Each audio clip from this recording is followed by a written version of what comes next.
Now we get into a description of the men as they're making this cross. The men didn't talk amongst themselves. They just went. They weren't heroic figures as they moved forward one at a time, a few seconds apart. You think of attackers as being savage and bold. These men were hesitant and cautious.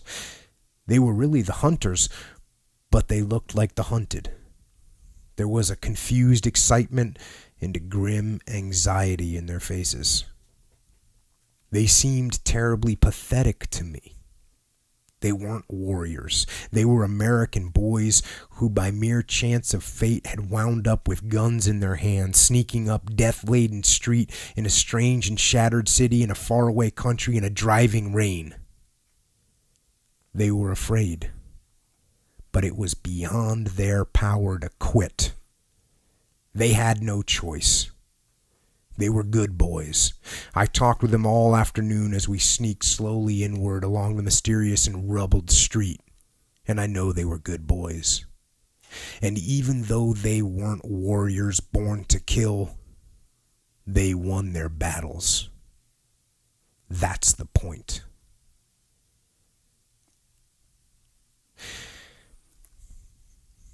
Regular guys. World War II. Regular guys. And it's not depicted.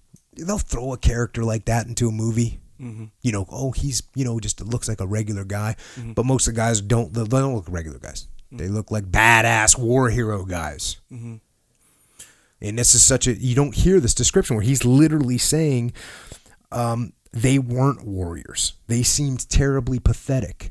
And so you picture these guys, they got this scared, strained look on their face, and guess what? They do their job. Yeah. And they do it well.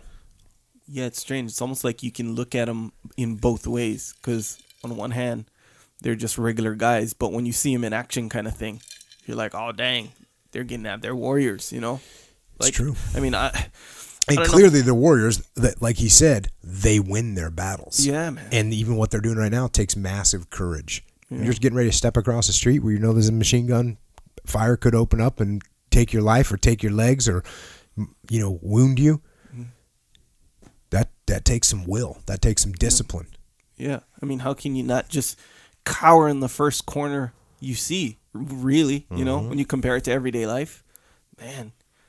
I mean, I hate to, but I can't help but compare it to Saving Private Ryan, that movie, right? Yep. And there's a part where they indicate that everyone's been trying to guess the job of the Captain Miller or whatever. Yep.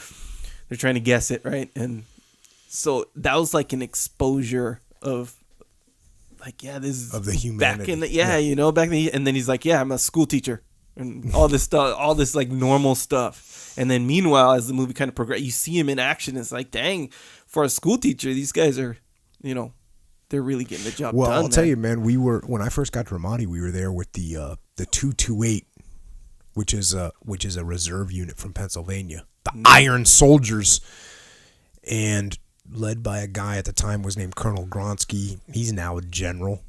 But those guys were school teachers. They were, because they were reservists. So there was guys that were school teachers. There was guys there that were plumbers. There was guys there that were cable installers. There were guys there that were mechanics. There was guys there that were lawyers. There, just every job. Yeah.